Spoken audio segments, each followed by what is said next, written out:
welcome today to our Dignity at Work HR Boardroom that's being facilitated by HR Recruit and Ian Kirkpatrick from EISOP. My name is Jo Thompson and I'm a consultant for HR Recruit. I'm joined today by Ian, who will introduce himself shortly. Ian's going to share his knowledge and experience by looking at how a respected workforce can reduce cost, improve profitability, and enable a way of being around a set of customer-centric values, principles, and behaviours. If you've got any questions or comments during the session, then please shout them out or put them into the chat box facility and we can cover them as we go along. I'm now going to hand you over to Ian, who will introduce himself and start the session. Thank you. Okay, thanks, Jo. I'll just share my screen. Good afternoon, everybody.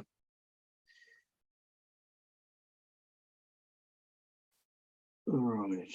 Can everybody see that, Jo? Yeah, I can see that. Okay, great. So, this afternoon, I'm going to go through a little bit about myself, but that'll be after a couple of slides, and talk about what I call Dignity at Work training, which is a slight spin on EDI and DEI, which we hear an awful lot of, and a premise to this, which is something that might risk people's views, is that dignity at work with regards to equity, diversity, inclusion, as far as I'm concerned, in the workplace should be a given. So this is a sort of move on from there. And in terms of what I want to, before I come on to myself, how many times have we heard this? For those of you who've worked in organisations or working in an organisation, you know, we're a people company. That's what we said, and I'll give you a kind of an example of this. When one of the corporate roles I had, we had an away team, senior management leadership team, talking about strategy, and the CEO happened to be a Japanese guy, and he said, "Well, we're a people company," and I thought that's a promising start. Good. And as we went through the conversation, we talked about introducing some new technology. And one of the questions was asked about, well, maybe people aren't comfortable with this technology, maybe people don't have smartphones yet, etc. And this CEO banged the desk and said they will use them, or they will leave. And I said, "Oh, is that the people company bit that you're talking about there?" So the identity here is that how many leaders would actually like to say yes, they are, but the reality is that when it comes down to tough times, or when it comes down to asking people in the organisation at every level, do you think you're a people company? Are you empowered? Are you engaged with this? It's surprising how many people at the top, to a degree, think they are, and actually the fact that they're not. And when tough times come, then we're into aspects of what gets hit first. So training, marketing, recruitment, overtime bans, and eventually redundancies, and that's all sort of viewed over productivity as cost cutting. So if we talk about a global skills crisis, war on talent, etc., that everyone literally sort of goes on about, I'm not quite sure myself about the word talent, because not everyone wants to be a CEO, but we know there are plenty of business there that are struggling to get people in. Then if we treat that as not respecting people at work, then what that turns into is that your biggest asset potentially then becomes your biggest risk, and your productivity becomes an all-time low, and it actually becomes your biggest cost and your biggest risk. So that's kind of an introduction to the flavour. And as Jo says, if there's any questions, then shout out as we go through. Just a little bit about me. So I've got 25 years plus experience. I use the word 25 years plus because I don't want to tell you exactly how many years, because the Grecian 2000 is not working brilliantly at the moment, and across a range of industries and sectors, which is basically my sort of leading edge here is respecting everyone I work with in all the roles. So some of the roles I've done is a bit of a unique background. In half of my working life up until now has been in commercial roles such as supply chain director, logistics procurement director, property and facilities for a number of brands, those kind of brands such as Scottish and Newcastle, Co-op Retail Logistics, Premier Food, interim roles in Kalina Group, which is owned by Muller,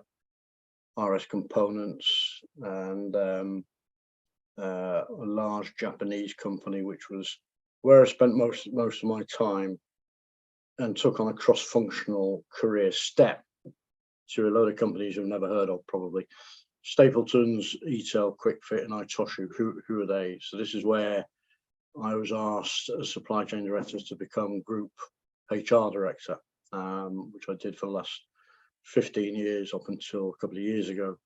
Itoshu Corporation are a huge Japanese business.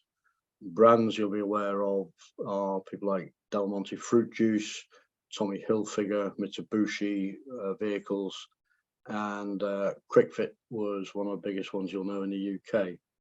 The reason why I was asked to become the group HR director was to add a commercial spin to HR as we went through mergers and acquisitions and integration, and literally talked about shifting big cultures in nitty-gritty FMCG businesses.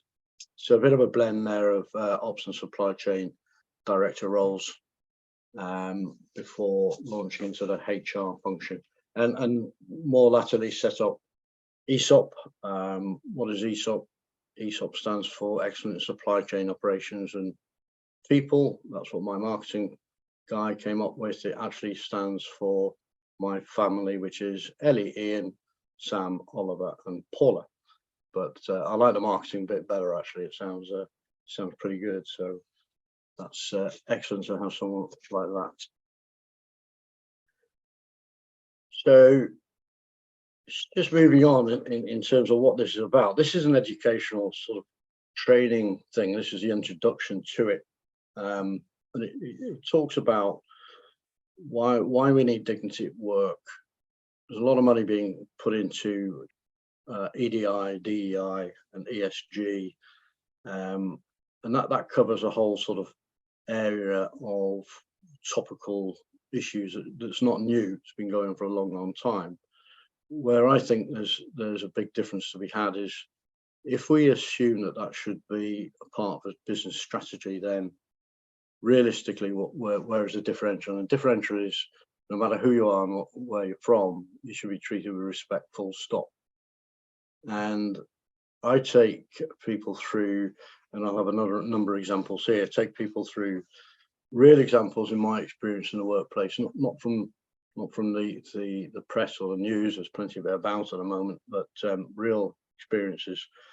And how, if we look at things like well-being, cost retention, and productivity, or aspects. So in terms of well-being, there's a lot of mental healthcare, a lot of well-being and aspects throughout businesses at the moment, and particularly in the public sector. But we lead on to some of the really tragic aspects of where I've experienced people's well-being through bullying and harassment leading to severe sickness. And costs, there's a stunning number that comes out that conflict in the workplace 2021-22 cost £27 billion, which is a staggering number and often lost. And I'll come on to how you actually break that down to meaningful analytics that actually mean something to your client or to your organization. People leaving, so various costs. The latest one I've seen is one leaver costs 7.2k, so £7,200. And that doesn't take into account loss of productivity or sales.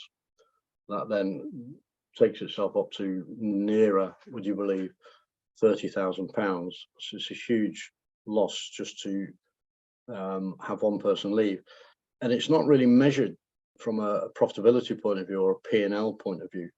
It's a sort of hidden cost. Yeah, attrition is a hidden cost. And from the point of view of what is the best attrition numbers, if you look at the statistics, the golden number is about 15% attrition, because people will leave for other reasons, but anything above 15% is regretted leavers. And one of the statistics that came out last year through CIPD was 27% of people left because of a toxic workplace, and of that 27%, nearly 30% were less than 30 years old. So there's some big numbers there. The course is designed and the training is designed for anyone who manages people. It was designed and came out of Japanese expats coming into Europe, and a huge cultural difference from what is very traditional Japanese management style and how that's adapted into the UK and Europe. And that goes down to supervisory level, but just as important, it's across every particular business and every particular department. So I found in my career that some of the worst offenders of this type of activity are people in support functions, finance, marketing, etc., where it's fast-paced, a lot of pressure. That kind of bullying and harassment has come through more so than, say, in an operational warehouse or retail outlet. Everyone's encouraged to talk about their own experiences, and I think we're just going to try a poll, Joe, to see if this works in how many people. Apologies if it doesn't. It's a minute. It doesn't work. No. We'll see. Right, I've just popped it on there now. I hope everyone can see it. Yeah, it's working.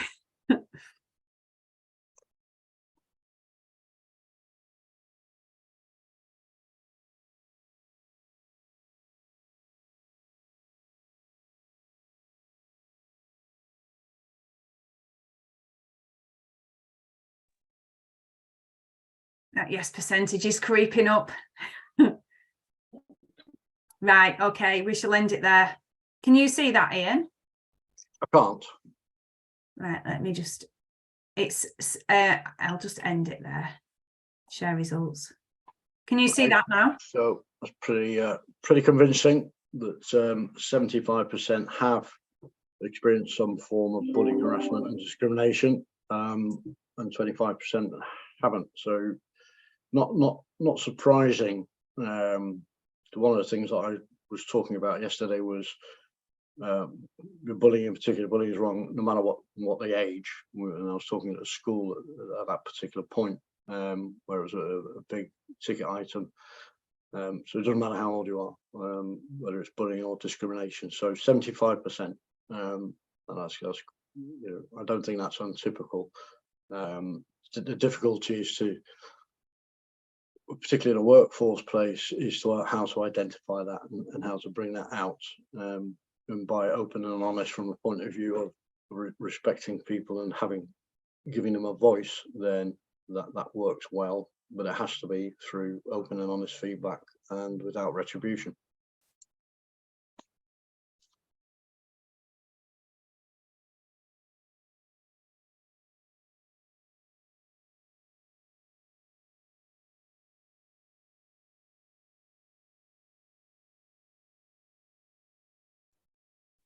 Ian, you just muted. Can you just unmute yourself? Sorry. Mute myself. That's fine. I just couldn't hear you then. Okay, so we're back on. Yeah.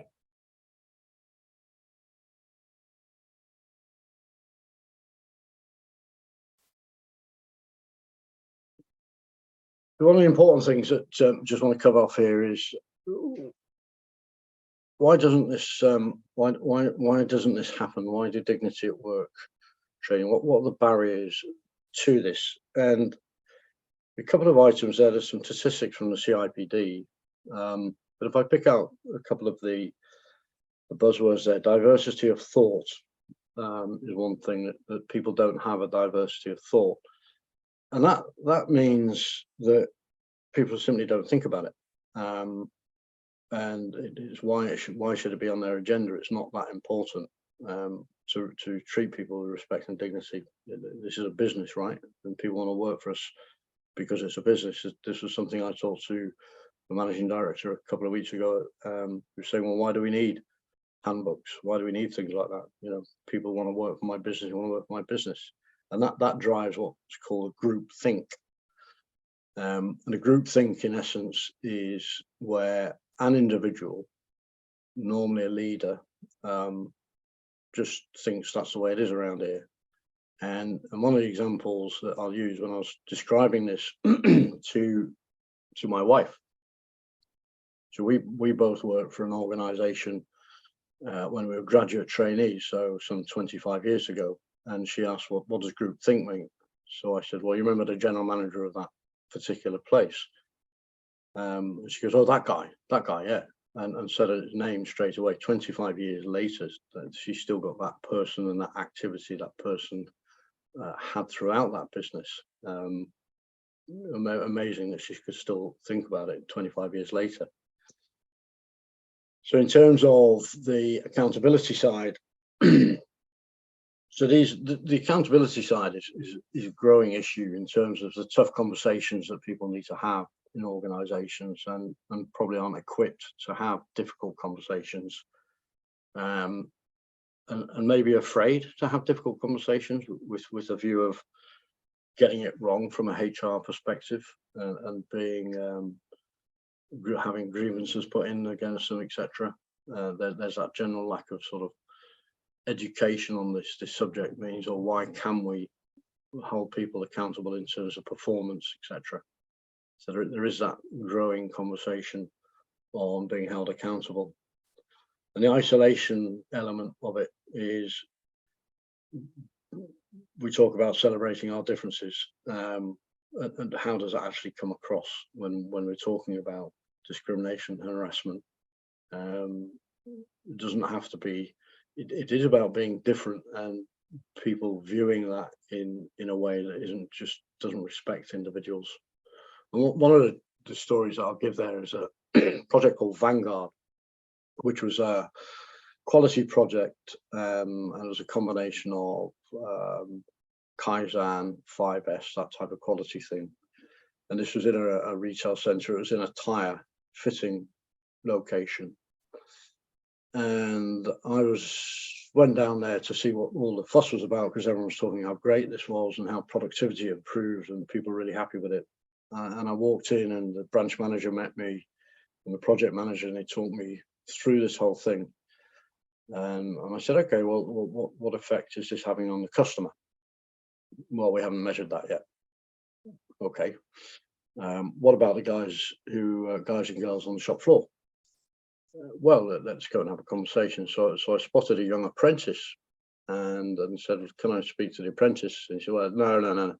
That person doesn't know anything. He's only been here a few weeks, and no, forget that person. Right, okay. So I went over and spoke to him anyway and said, how's this project working? He said, yeah, I can find things a little bit quicker, but there is one thing. And I said, okay, well, what's stopping you being more successful? What's stopping you earning more bonus? And he said, well, torque wrenches, and torque wrenches are the thing that tighten up bolts on wheels. And I said, go on. He said, well, I've only got 4 torque wrenches. I've got 5 ramps. If I had another torque wrench, I could get another car on. So I turned around. I won't say exactly what I said to the operations director, but I said, go and get him another torque wrench, because your return on capital for a £70 torque wrench is about 15 minutes. And why are we spending thousands of pounds on this project where we should just be listening to the people? That guy you just singled out, as he's only been here a short time as an apprentice, he knows nothing. He's just made your business more profitable.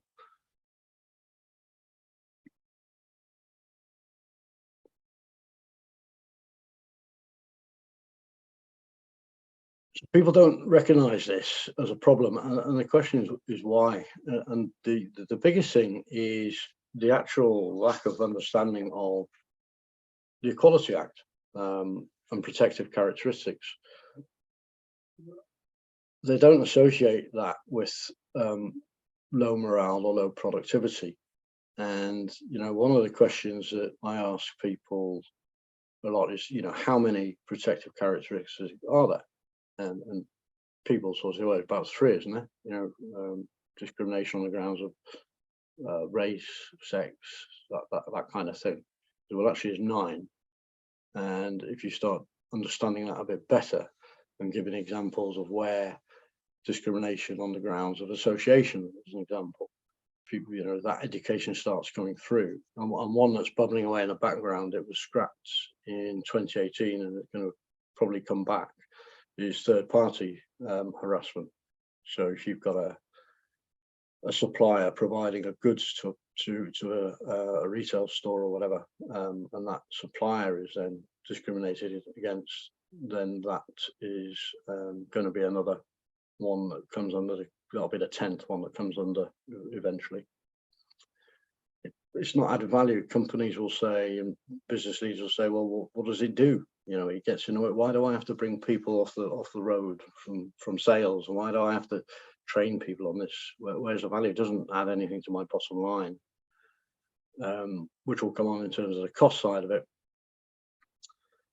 And the element of I'm not biased, you know, everyone says, well, I'm not biased, am I? And I think if you think long and deep, I did a test on this, which was very, very clever neuro test.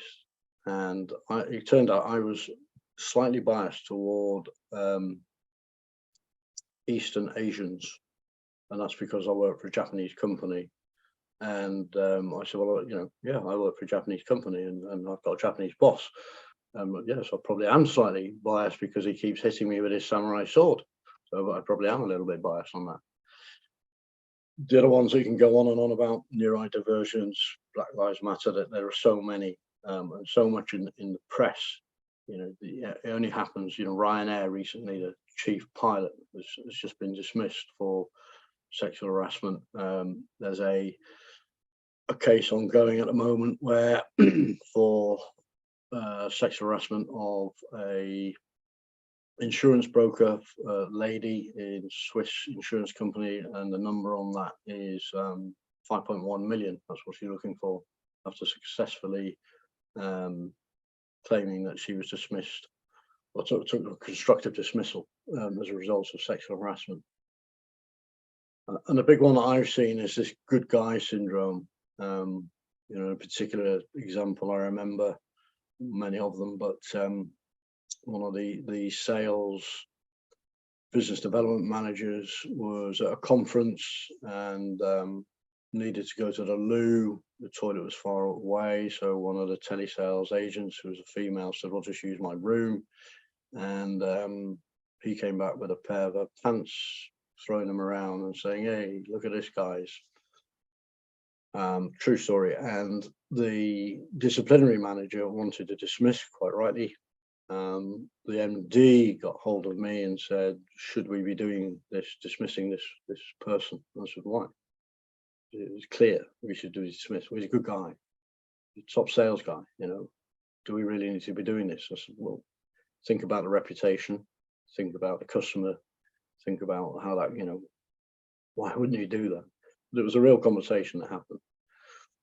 And customer beliefs, what I mean by that is that I've worked in industries where people won't receive goods from different racial people, as an example. So again, customer beliefs get in the way. And all of this is an education that has to come from kind of the top element. And the way I put this across, because a lot of business leaders, CFOs, CEOs, have this stuck in their mind about why don't we do this, is give them a few shock tactics in terms of, well, what does it cost when you get it wrong? And if you look at the maximum awards on these areas in 2021-22, there's some pretty substantial numbers there. The maximum awards are creeping up, and the fastest growing one is age discrimination. The average awards are there to see, but that is without the actual awarded costs afterwards. And the biggest one, which was about 3 years ago, was something in the region of 600, well, exactly 673 pounds on top of the tribunal award. So that's a shock tactic that I'll get into people first, to say this is one reason why you should be taking this very, very seriously and training our people on dignity and respect at work. I talked about the 5.1 million.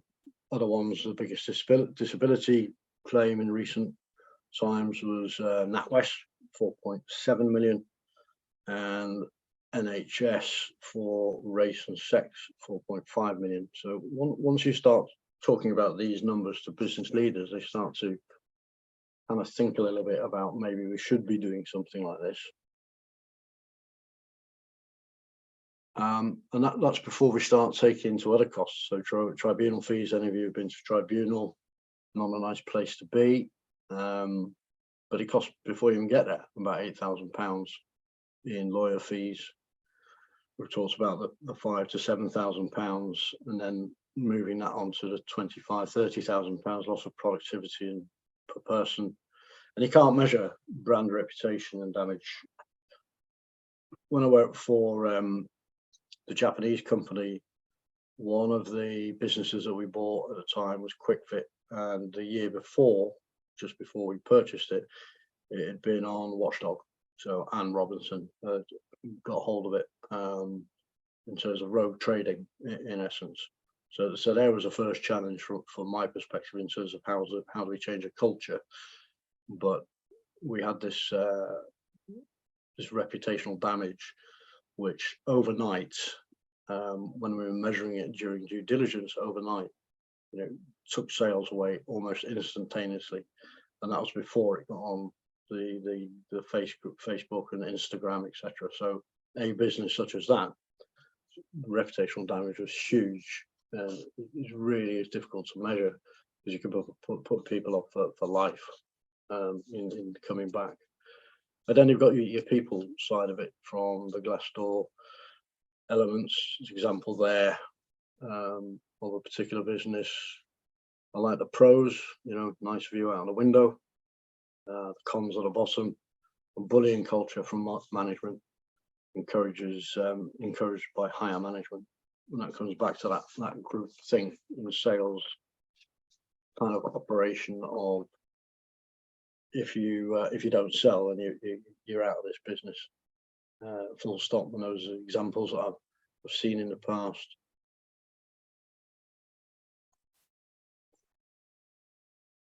So what does it mean on the nice side of it? So now we've looked at the cost side of it, and here's one reason. But actually, it'd be nice to treat people with dignity and respect, wouldn't it? Because we get higher productivity, we get less mistakes, more innovation, more engagement, less turnover of staff. And a Harvard study recently talks about those sort of, a culture of dignity is an important driver because of, and these are percentages of agree or strongly agree from business leaders around about 2,300 companies. So the kind of statistics speak for themselves there. They're sort of 90% plus in employee productivity, organizational things. And if you come back to that cost element of it, one of the things that I set up was some data analysis of things like amounts of disciplinaries, grievances, attrition rates, etc., for a particular business that had about 8,000 people.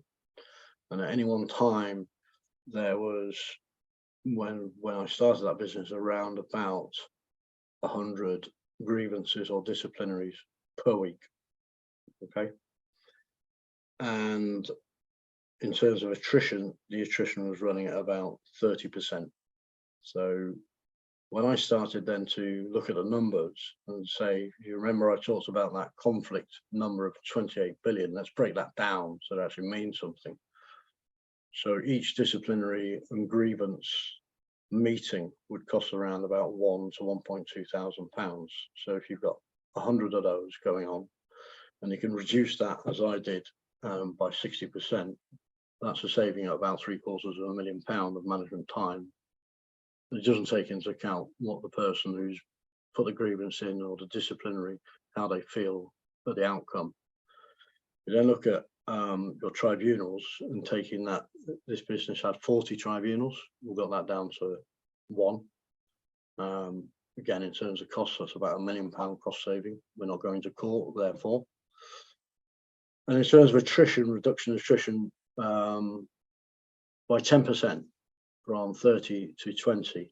If you apply that number of 20 to 30,000 pounds, that's not 3.6 million. So, you know, compelling numbers to CFOs, CEOs to say this is a good reason to doing it. And look at all these other aspects of what the benefits are as a result of keeping and attracting people to your brand. So those numbers kind of speak for themselves. Ian, Elaine's just asked, where did figure 2 come from? Does it apply to the UK businesses too? It seems to be the USA. This is 2,300 across US and UK, Europe. This one here. Yeah, I think so. I don't know whether it's that one or it was the figures on. It wasn't the previous slide, was it? Elaine's just mentioned it a couple of minutes ago. The cost element. That one. She hasn't said which. Is it the slide that we're currently on, Elaine? Not this slide, the other slide. Yeah, figure 2. Yeah, this one. Not that. No, the slide that we were just on. That one. Yeah. Yeah.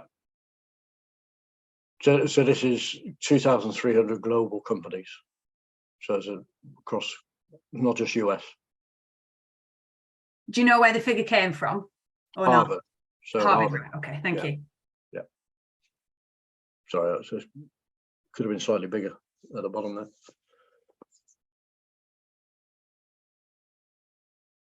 Okay. So one of the things that is, this is whether your clients or organizations, there's a little bit of you know, from my perspective, if it is something you're thinking about, then worth having a further conversation.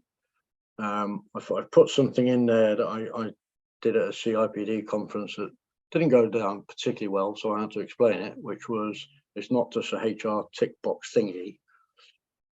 And the reason I said that was, and what I meant by that is that you have a lot of boards and senior leadership teams that say, this is a big ticket item, we need to do something about it. Who looks after this? HR.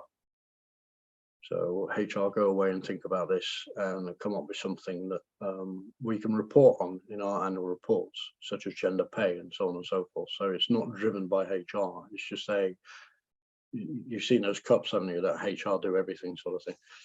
That's just where it lands and it sits. So it's actually about educating the senior leadership team about the power of their people. So I did get shouted at by the CIPD for putting that in there, but hopefully I've redeemed myself. And that's it. So open to question. Hopefully there's a 75% of the audience saying that they've experienced some of this. I'm hoping there are some questions, observations. So over to you, Joe, and the audience, really. There isn't any questions on there at the moment. If anyone's got any questions, then please feel free to add them to the chat box. It was just interesting, your last slide, Ian, when it said that dignity at work is not a programme, it's a culture. I ran one of these boardrooms, is at least 2, if not 3 years ago, and it was all about equality.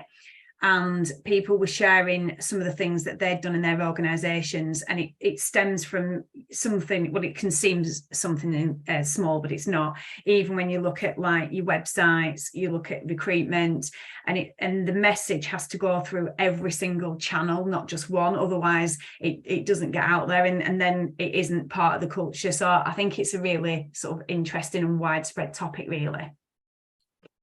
Yeah, I mean, once people have established the educational side of it and recognise the benefits for it, it's then how do you drive that culture? And it's a big ticket item, because if you've got a multi-site operation dispersed throughout UK, Europe, whatever, how do you disseminate that? It's a bit like a strategy, isn't it? I've got a strategy that says I'm gonna sell 1 million of these pens, great strategy. How am I going to do it, and what do I need to get in there, and what does that mean to the guys and girls at the shop floor putting money in a till? You know, it's the man on the moon stuff, isn't it? You remember the JF Kennedy saying to the cleaner in NASA, "What are you doing?" I'm helping putting a man on the moon. So how are you going to get that culture from a boardroom down? And often a couple of businesses I've worked in, I've done it the other way around. Let's talk about a culture of you know, what's the values and principles and behaviours that you expect to see from this business. So almost a fountain up rather than a waterfall down attitude, and that takes into the empowerment bit, and then having the champions that can roll it out, the real believers. And it shouldn't just be HR.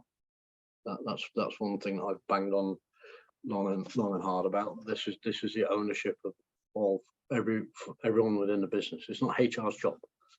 You know, it's the branch manager, it's the marketing manager, it's the supervisor who runs a shift. It's everyone's job. So the cultural side that's the big thing, because companies talk about having a culture, open and honest culture. One of the things that interestingly I looked at recently, as in this morning, was public sector. So public sector, when I did this thing up in front of a logistic leaders network, someone shouted out, one of the questions was, what about banter? And it was just about the time that the fire brigade had been hammered for banter. And I said, well, just ask the fire brigade, you know, just ask the government. But one thing that I picked up this morning was, and this is where I come from, the statement that companies spend millions and millions on diversity, equity and inclusion. My challenge to that is, that's great, but do you respect your people? And one of the things I picked up this morning was, this is the NHS. I don't know if you can see that. Probably not. This is the NHS Equality, Diversity and Inclusion Improvement Plan. Okay, so what's one of the biggest, or the biggest recruiter in the employer in the land? And what I picked out of this was who's the champion, and the champion happens to be the CEO of the trust. And I know that one of the trusts, or a couple of the trusts, just recently one of the CEOs had a discriminatory grievance put in against them for disability discrimination.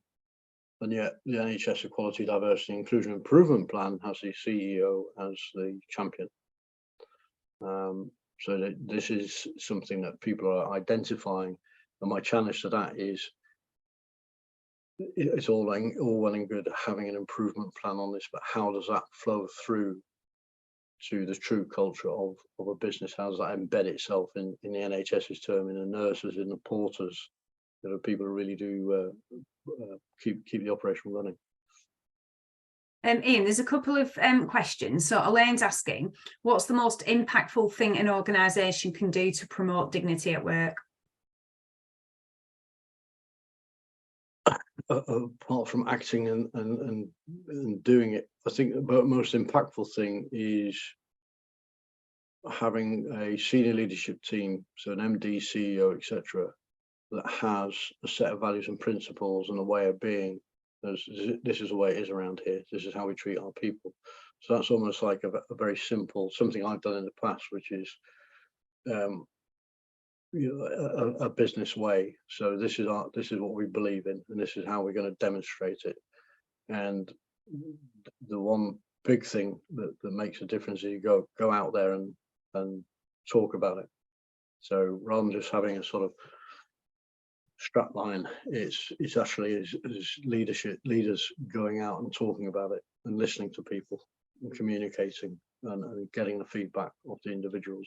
So these surveys, every company does a survey on what their employees want more of. I want more pay, or if you actually look at those surveys, then pay is not the biggest thing.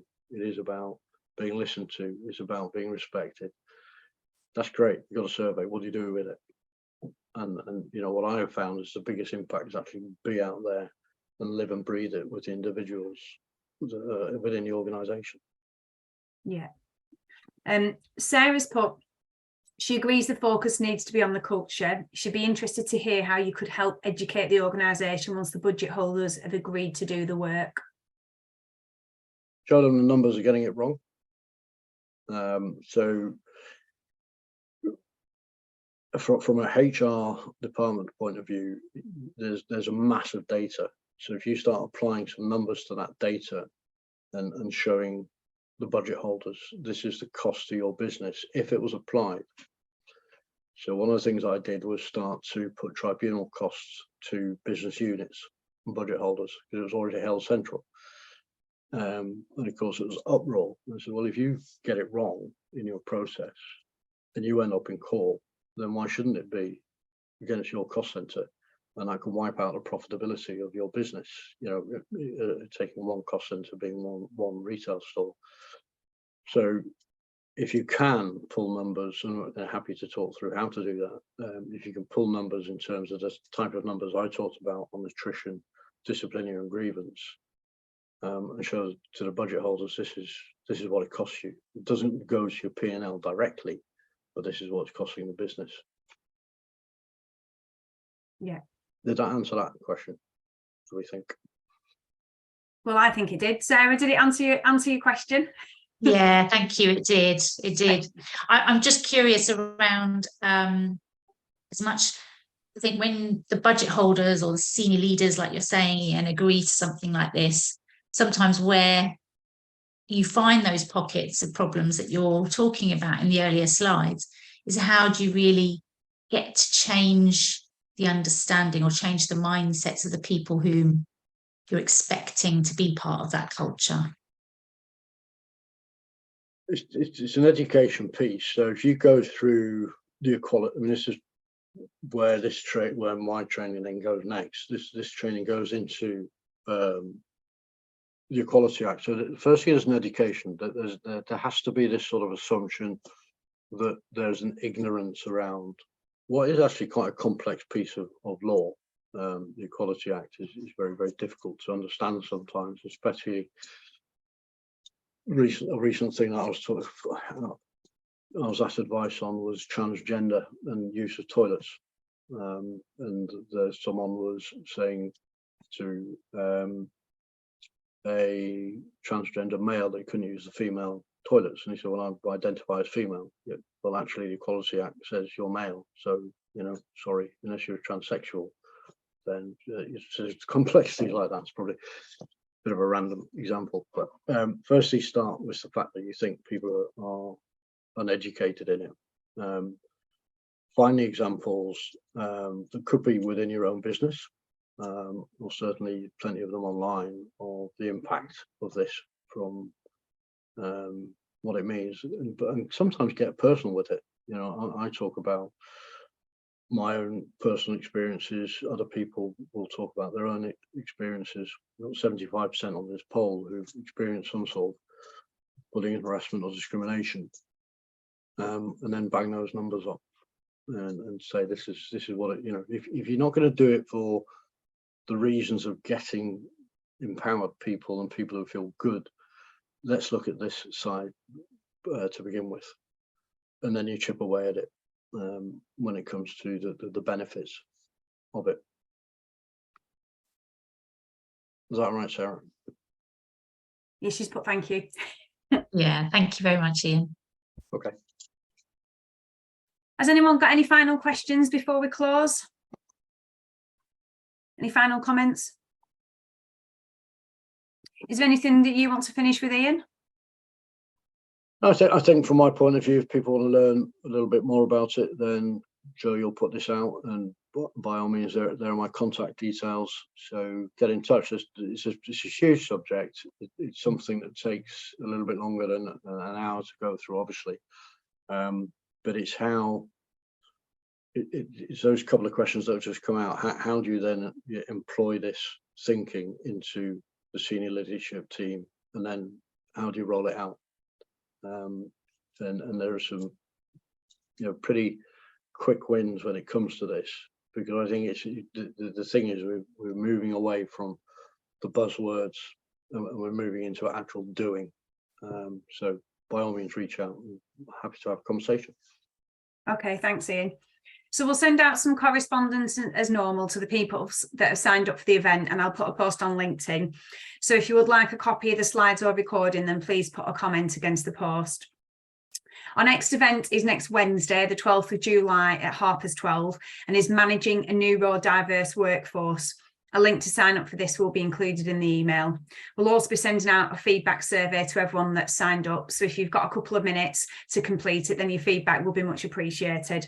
But otherwise, I'd just like to say a massive thanks for Ian for your time and effort in putting the event together, and also to everybody that's signed in. I hope that you've taken some food for thought away. So thanks very much.